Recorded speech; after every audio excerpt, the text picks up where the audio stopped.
জুমার নামাজের পর কি চাপ আরো বাড়লো কিনা বা চন্দ্রসহ ঢাকা টাঙ্গাইল মহাসড়কের বর্তমান পরিস্থিতি কেমন দেখছেন আপনি? সিলন ফ্যামিলি ব্লেন্ডের কড়ালিকার আর সতেজ সাদের পারফেক্ট ব্লেন্ডে স্বপ্নেরা মিলুক টানা। ইসরাত, এখনকার অবস্থা পরিস্থিতি যদি বলি, এই যে ঢাকা টাঙ্গাইল মহাসড়কের যে চন্দ্রামোড়, সেই চন্দ্রামোড়ে গাড়ির কিন্তু অনেকটাই সংকট রয়েছে। সেক্ষেত্রে কিন্তু যাত্রীর উপস্থিতি রয়েছে। আপনি দেখতে পাচ্ছেন যে পুরো রাস্তা জুড়েই আসলে যাত্রীরা দাঁড়িয়ে আছে, কোনো গাড়ি পাচ্ছে না, গাড়িতে উঠতে পারছে না। এর পাশাপাশি যদি বলি, ফ্লাইওভারের উপরে দীর্ঘ সারি এবং নিচেও কিন্তু সারি রয়েছে।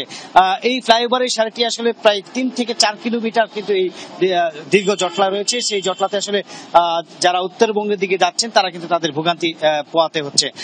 তার পাশাপাশি যেসব যাত্রীরা এখানে দাঁড়িয়ে আছেন তারা দীর্ঘক্ষণ যাবৎ এই জায়গাতে অবস্থান করছেন, প্রায় 1 থেকে 1.5 ঘন্টা যাবৎ কোনো গাড়ি পাচ্ছে না। যেসব গাড়ি আসতেছে ঢাকা থেকে, গাবতলী থেকে, মহাখালী থেকে, সেসব গাড়ি আসলে পুরো গাড়ি সিট ফিল আপ হয়ে আসতেছে, যার কারণে তারা গাড়িতে উঠতে পারছে না। তারপরেও 2-1টি গাড়ি পেলেও সেখানে গাড়ির যে ভাড়া, সেই ভাড়া নিয়ে আসলে তাদের বিমত প্রকাশ করছে, অতিরিক্ত ভাড়া চাচ্ছে, বাড়তি ভাড়াচ্ছে, তাদের কাছে হয়রানি করছে, এরকম কিন্তু অভিযোগ করেছেন।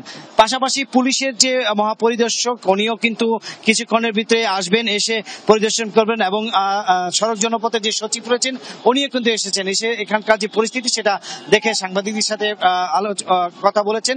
সর্বোপরি বলছে যে ঈদ যাত্রায় মানুষ যাতে নির্বিঘ্নে বাড়ি ফিরতে পারে সেই চেষ্টা কিন্তু আসলে তাদের রয়েছে।